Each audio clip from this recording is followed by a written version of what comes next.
ಆತ್ಮೀಯ ಸ್ನೇಹಿತರೆ, ಎಲ್ಲರಿಗೂ ಗೋಲ್ ಬೋರ್ಡ್ ನ್ಯೂಸ್ ಚಾನಲ್ಗೆ ಸ್ವಾಗತ. ಈ ಒಂದು ವಿಡಿಯೋದಲ್ಲಿ ರಾಜ್ಯ ಸರ್ಕಾರದ ವತಿಯಿಂದ ಬರ ಪರಿಹಾರಕ್ಕೆ ಸಂಬಂಧಪಟ್ಟಂತಹ ಕೆಲವೊಂದಿಷ್ಟು ಬಿಗ್ ಅಪ್ಡೇಟ್ಗಳು ಇದೀಗ ಲಭ್ಯವಾಗ್ತಾ ಇದಾವೆ ಸ್ನೇಹಿತರೆ.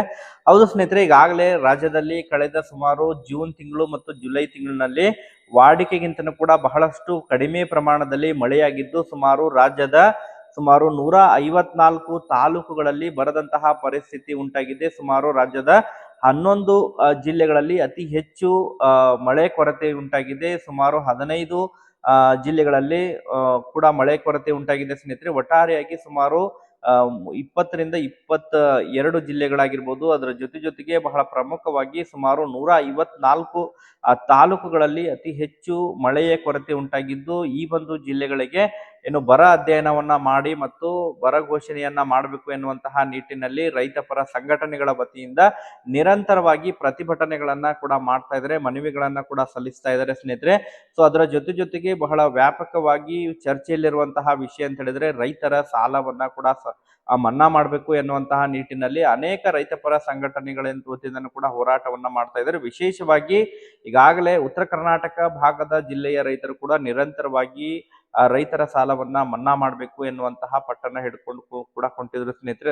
ಅದಕ್ಕೆ ಸಂಬಂಧಪಟ್ಟಂತಹ ಕೆಲವೊಂದಿಷ್ಟು ಮಾಹಿತಿಗಳು ಇದೀಗ ಲಭ್ಯವಾಗ್ತಾ ಇದಾವೆ ಸ್ನೇಹಿತರೆ. ಹೌದು ಸ್ನೇಹಿತರೆ, ಬರ ಪರಿಹಾರಕ್ಕೆ ಸಂಬಂಧಪಟ್ಟಂತೆ, ಬರ ಘೋಷಣೆಗೆ ಸಂಬಂಧಪಟ್ಟಂತೆ ರಾಜ್ಯ ಸರ್ಕಾರದ ವತಿಯಿಂದ ಕೆಲವೊಂದಿಷ್ಟು ಸಭೆ ಕೂಡ ನಡೆದಿದ್ದು, ಸಭೆಯಲ್ಲಿ ಏನೆಲ್ಲ ಚರ್ಚೆಗಳು ನಡೆದಿದ್ದಾವೆ, ಅದರ ಜೊತೆಗೆ ರೈತರ ಸಾಲ ಮನ್ನಾಗೆ ಸಂಬಂಧಪಟ್ಟಂತಹ ಏನೆಲ್ಲ ಚರ್ಚೆಗಳು ನಡೆದಿದ್ದಾವೆ, ಅದ್ರ ಬಗ್ಗೆ ತಮಗೆ ಕಂಪ್ಲೀಟ್ ಆದಂತಹ ಮಾಹಿತಿಯನ್ನ ಈ ಒಂದು ವಿಡಿಯೋದ ಮೂಲಕ ಇನ್ಫಾರ್ಮೇಶನ್ ಅನ್ನ ತಿಳಿಸ್ತಾ ಹೋಗ್ತೀನಿ ಸ್ನೇಹಿತರೆ.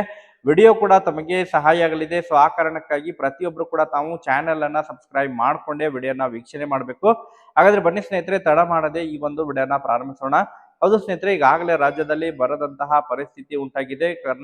ಕರ್ನಾಟಕದ ಕರಾವಳಿ ಕೆಲವೊಂದಿಷ್ಟು ಜಿಲ್ಲೆಗಳು ಮತ್ತು ಮಲೆನಾಡಿನ ಕೆಲವೊಂದಿಷ್ಟು ಜಿಲ್ಲೆಗಳನ್ನ ಹೊರತುಪಡಿಸಿದ್ರೆ ಇನ್ನಿತರೆ ಜಿಲ್ಲೆಗಳಲ್ಲಿ ಭಾರಿ ಪ್ರಮಾಣದಲ್ಲಿ ಮಳೆ ಕೊರತೆ ಉಂಟಾಗಿದೆ ಸ್ನೇಹಿತರೆ. ಈಗಾಗಲೇ ರಾಜ್ಯದ ಸುಮಾರು 11 ಜಿಲ್ಲೆಗಳಲ್ಲಿ ಅತಿ ಹೆಚ್ಚು ಮಳೆ ಕೊರತೆ ಉಂಟಾಗಿರೋ ಬಗ್ಗೆ ಈಗಾಗಲೇ ಪ್ರಾಥಮಿಕ ಸಮೀಕ್ಷೆಯ ವರದಿ ಲಭ್ಯವಾಗಿದೆ ಸ್ನೇಹಿತರೆ. ಈಗಾಗಲೇ ರಾಜ್ಯ ಸರ್ಕಾರದ ವತಿಯಿಂದನೂ ಕೂಡ ಕೇಂದ್ರಕ್ಕೆ ಪತ್ರವನ್ನ ಕೂಡ ಬರೆದಿದ್ದಾರೆ. ಕೇಂದ್ರದಿಂದ ನಿಯೋಗ ಕೂಡ ಕಳಿಸಬೇಕು. NDRF ಮತ್ತು SDRF ಮೂಲಕ ಸಮೀಕ್ಷೆಯನ್ನ ಮಾಡಿಸಿ ಆದಷ್ಟು ಶೀಘ್ರದಲ್ಲೇ ಬರ ಪರಿಹಾರವನ್ನ ಕೂಡ ಘೋಷಣೆ ಮಾಡಬೇಕು ಕೇಂದ್ರ ಸರ್ಕಾರದ ವತಿಯಿಂದ ಎನ್ನುವಂತಹ ನಿಟ್ಟಿನಲ್ಲಿ ಈಗಾಗಲೇ ರಾಜ್ಯ ಸರ್ಕಾರ ಕೇಂದ್ರಕ್ಕೆ ಕೂಡ ಪತ್ರ ಕೂಡ ಬರೆದಿದೆ ಸ್ನೇಹಿತರೆ.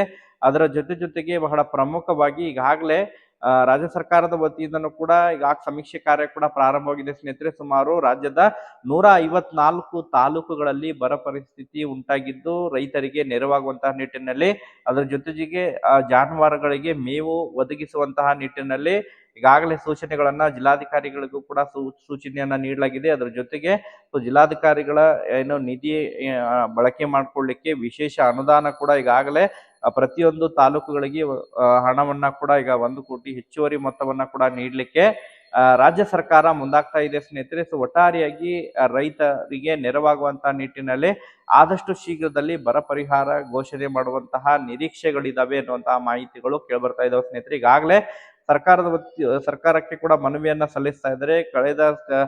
ಕಳೆದ ಸುಮಾರು ಒಂದು 3 ವರ್ಷಗಳ ಹಿಂದೆ ಅಷ್ಟೇ ಬರ ಪರಿಹಾರವನ್ನ, ಅತಿ ಕಡಿಮೆ ಬರ ಪರಿಹಾರವನ್ನ ಒಂದು ಖಾತೆಗೆ ಕೇವಲ 2,000 ನೀಡಿದ್ರು. ಬಟ್ ಈ ಬಾರಿ ಪ್ರತಿ ಎಕರೆಗೆ ಕನಿಷ್ಠ 5,000 ಬರ ಪರಿಹಾರವನ್ನ ನೀಡಬೇಕು ಎನ್ನುವಂತಹ ಒತ್ತಾಯಗಳು ಕೂಡ ಕೇಳ್ಬರ್ತಾ ಇದಾವೆ. ಆದ್ರೆ ಅದರ ಜೊತೆಗೆ ಬಹಳ ಪ್ರಮುಖವಾಗಿ ರೈತರ ಸಾಲ ಮನ್ನಾಗೆ ಸಂಬಂಧಪಟ್ಟಂತೆ ಕೂಡ ಅನೇಕ ಕೂಗುಗಳು ಕೇಳ್ಬರ್ತಾ ಇದಾವೆ ಸ್ನೇಹಿತರೆ.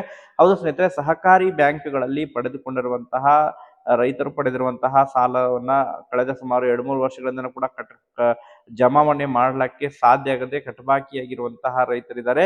ಸೊ ಅಂತವರಿಗೆ ನೆರವಾಗಬೇಕು ಎನ್ನುವಂತಹ ನಿಟ್ಟಿನಲ್ಲಿ ಕೂಡ ನಿರಂತರವಾಗಿ ಪ್ರತಿಭಟನೆಗಳನ್ನ ಕೂಡ ಮಾಡ್ತಾ ಇದ್ರು. ಅದಕ್ಕೆ ಸಂಬಂಧಪಟ್ಟಂತೆ ಇವತ್ತು ಕೂಡ ಚರ್ಚೆ ನಡೆದಿದ್ದು, ರೈತರ ಸಾಲ ಮನ್ನಾಗೆ ಸಂಬಂಧಪಟ್ಟಂತೆ ಅಷ್ಟು ಸುಲಭವಾದಂತಹ ಕೆಲಸ ಅಲ್ಲ. ಯಾಕಂತ ಹೇಳಿದ್ರೆ ದೊಡ್ಡ ಪ್ರಮಾಣದ ಅನುದಾನದ ಬೇಕಾಗುತ್ತೆ ಮತ್ತು ರಾಜ್ಯದಲ್ಲಿ ಗ್ಯಾರಂಟಿ ಕೂಡ ಚಾಲನೆಯಲ್ಲಿರುವಂತಹ ಕಾರಣಕ್ಕಾಗಿ ಅದಕ್ಕೆ ಸಂಬಂಧಪಟ್ಟಂತೆ ಸಮರ್ಪಕವಾಗಿ ಚರ್ಚೆಯನ್ನ ಮಾಡೋದ್ರ ಮೂಲಕ ಸಾಲದ ಮೇಲಿನ ಬಡ್ಡಿ ಹೊರೆಯನ್ನ ಕೂಡ ಕಡಿಮೆ ಮಾಡುವಂತಹ ಕೆಲವೊಂದಿಷ್ಟು ಚರ್ಚೆಗಳು ನಡೀತಾ ಇದಾವೆ ಎನ್ನುವಂತಹ ಮಾಹಿತಿಗಳು ಕೇಳಿ ಬರ್ತಾ ಇದಾವೆ. ಸ್ನೇಹಿತರೆ. ಸೊ ಒಟ್ಟಾರೆಯಾಗಿ ವೇಟ್ ಮಾಡೋಣ, ನಿರಂತರವಾಗಿ ಅದಕ್ಕೆ ಸಂಬಂಧಪಟ್ಟಂತೆ ಏನೆಲ್ಲ ಅಪ್ಡೇಟ್ಗಳು ಲಭ್ಯವಾಗ್ತವೆ ಅದ್ರ ಬಗ್ಗೆ ತಮಗೆ ಇನ್ಫಾರ್ಮೇಶನ್ ಅನ್ನ ತಿಳಿಸ್ತೀನಿ. ಒಟ್ಟು ಸದ್ಯದ ಮಟ್ಟಿಗೆ ಈಗ ಬೆಳೆ ಪರಿಹಾರಕ್ಕೆ ಸಂಬಂಧಪಟ್ಟಂತೆ ಕೇಂದ್ರ ಸರ್ಕಾರದ ನಿಯೋಗ ಕೂಡ ಆದಷ್ಟು ಶೀಘ್ರದಲ್ಲೇ ಭೇಟಿ ಕೊಡಲಿದೆ. ರಾಜ್ಯ ಸರ್ಕಾರದ ವತಿಯಿಂದನೂ ಕೂಡ ಆದಷ್ಟು ಶೀಘ್ರದಲ್ಲಿ ಬೆಳೆ ಪರಿಹಾರವನ್ನ ಬರ ಪರಿಹಾರವನ್ನ ಆದಷ್ಟು ಶೀಘ್ರದಲ್ಲೇ ಘೋಷಣೆ ಮಾಡುವಂತಹ ನಿರೀಕ್ಷೆ ಇದೆ ಸ್ನೇಹಿತರೆ. ಸೊ ಮ್ಯಾಕ್ಸಿಮಮ್ ಆಗಿ ಇದೇ ಸೋಮವಾರದಂದು ಸಚಿವ ಸಂಪುಟ ಏನು ವಿಸ್ತರಣೆಯಾಗಲಿದೆ. ವಿಸ್ತರಣೆಯ ನಂತರ ಇನ್ನು ಉಸ್ತುವಾರಿ ಸಚಿವರನ್ನು ಕೂಡ ನೇಮಕ ಮಾಡುವಂತಹ ನಿರೀಕ್ಷೆ ಇದೆ. ತದನಂತರವೇ ಸೊ ಈ ಒಂದು ಬರ ಪರಿಹಾರ ಘೋಷಣೆ ಮಾಡುವಂತಹ ನಿರೀಕ್ಷೆ ಇದೆ ಅನ್ನುವಂತ ಮಾಹಿತಿಗಳು ಕೇಳಿ ಬರ್ತಾ ಇದಾವೆ. ಸೊ ಒಟ್ಟಾರೆಯಾಗಿ ಏನೆಲ್ಲ ಅಪ್ಡೇಟ್ಗಳು ಲಭ್ಯವಾಗ್ತಾ ಇರ್ತವೆ ಅದ್ರ ಬಗ್ಗೆ ಮಾಹಿತಿನ ಕೂಡ ತಿಳಿಸುವಂತ ಪ್ರಯತ್ನ ಕೂಡ ಮಾಡ್ತಾ ಹೋಗ್ತೇನೆ. Thank you for watching this video.